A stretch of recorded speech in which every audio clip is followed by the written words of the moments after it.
Have you ever taken a photo with someone, smiled for the camera, and walked away without realizing that within hours, one of you would be dead? On March 24, 2015, two best friends posted a selfie just after midnight. By sunrise, one of them was lying lifeless on the side of a quiet road. The only clue police had at first was a black braided belt, and the killer had been standing in that photo all along. In the early morning darkness of March 25, 2015, a driver traveling along Cedar Villa Estates Road near Valley Road outside Saskatoon noticed something on the roadside. At first, he thought it was debris. Then he looked again. A young woman lay motionless against the cold ground. He turned his vehicle around, stepped out, and rushed toward her. She was unresponsive. She was missing her shoes. The air was silent except for the wind moving through the trees. Emergency responders arrived quickly, but there was nothing they could do. The 18-year-old was pronounced dead soon after. Investigators immediately sensed that this was not an accident. There were visible injuries around her neck. Nearby, officers found a leather jacket, a woman's watch, and a black braided belt. The belt would become the centerpiece of the investigation, though no one yet understood how significant it truly was. At that moment, police did not even know the young woman's identity. To identify her, authorities released images of her tattoos to the media, including a lion's head and a cluster of stars. It did not take long for someone to recognize them. A family friend named Tasha saw the news that morning and felt her stomach drop. Just hours earlier, the girl in those photos had been in her home, laughing and full of life. Her name was Britney Gargoyle, an 18-year-old from Saskatoon, Saskatchewan. Britney had been born in 1996 to her parents, Suzanne and Everett. Though her parents separated during her childhood, she remained close to both of them, especially her mother. Friends described her as intelligent, kind, and driven. She excelled in school and balanced multiple jobs while preparing for college. She dreamed of earning a business degree and one day managing or even owning hotels. She was focused in a way that set her apart from many teenagers her age. Britney valued her friendships deeply, and among them, one stood above the rest. Her best friend was Cheyenne Antoine. The two had met in 9th grade and quickly formed a tight bond. On the surface, they seemed inseparable. But beneath that closeness lay two very different life stories. Cheyenne's upbringing had been marked by trauma. Her parents had endured the devastating legacy of Canada's residential school system, suffering abuse that left lasting emotional scars. Addiction eventually consumed them. Cheyenne was placed in foster care at a young age, separated from the stability every child deserves. She tried to reconnect with her mother in her teenage years, only to face rejection and the overwhelming presence of addiction. When her mother died after years of substance abuse, Cheyenne was left adrift.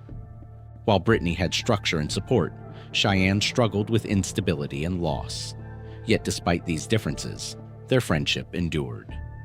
By March 2015, both girls were studying hard for exams and looking forward to a night out to unwind.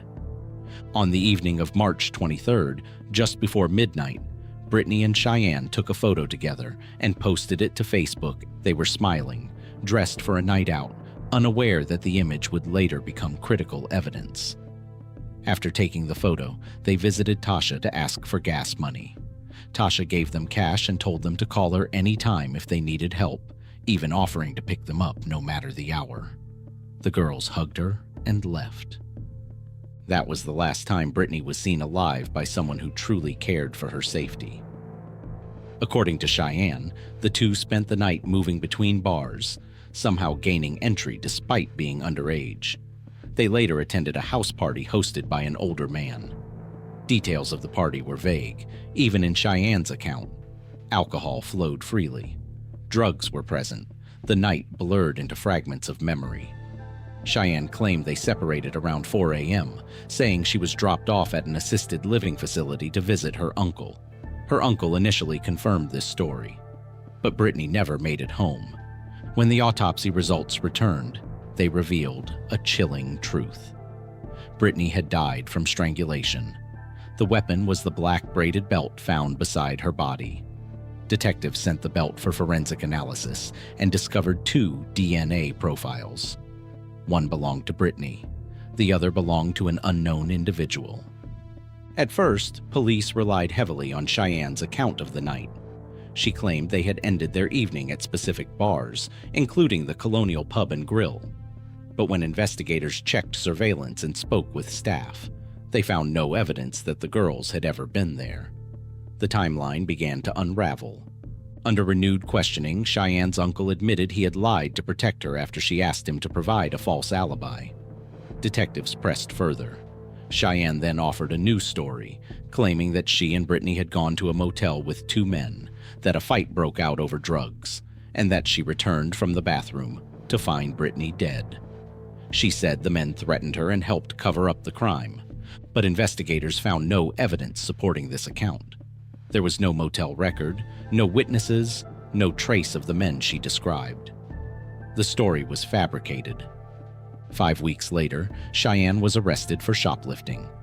While she was in custody, detectives attempted to question her again. She refused to speak. Yet behind the scenes, they monitored her closely, waiting for a break.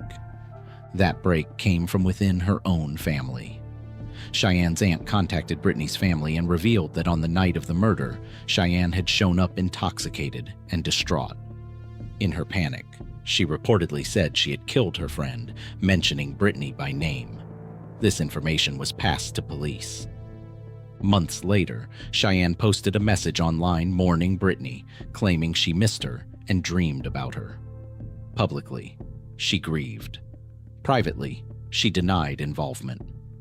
Nearly 2 years passed before detectives revisited the original Facebook photo. This time, something clicked. In the image taken just before midnight, Cheyenne was wearing a black braided belt. It was identical to the one found at the crime scene. The belt had been visible from the very beginning, hidden in plain sight. When investigators compared the second DNA profile on the belt to Cheyenne's DNA, it matched. The evidence was undeniable. Faced with mounting proof, Cheyenne eventually admitted that she and Britney had been heavily intoxicated. She recalled going to a fast food restaurant around 4:30 a.m. and arguing with Britney, though she claimed she could not remember what the fight was about. After that, her memory dissolved into darkness. She said she woke up later with the sense that something terrible had happened, but could not remember committing the act itself. Prosecutors initially charged her with second-degree murder. However, due to gaps in memory and the complexity of the case, she ultimately pleaded guilty to manslaughter. She was sentenced to 7 years in prison. For Britney's family, no sentence could fill the void. They described her as joyful, loving, and devoted to her younger sisters. Her stepmother spoke of the pain of explaining the loss to a 7-year-old sibling who could not understand why her sister would never come home. The grief was permanent. Detectives reflected on the frustration of the case, haunted by the fact that the crucial clue had been available from day one. A single photograph held the answer. A belt in a selfie, a detail almost too small to notice. To this day, the exact sequence of events remains clouded. Whether the strangulation was fueled by rage, intoxication, or a tragic accident escalated beyond control may never be fully known. What is known is that one decision led to another, and another, until a young life ended on a deserted road at sunrise. Britney Gargoyle was more than a victim. She was a daughter with ambitions, a friend with loyalty, a young woman standing at the threshold of her future. A single night erased everything she had worked toward. And perhaps the most disturbing part of this case is not the violence itself, but how ordinary it began.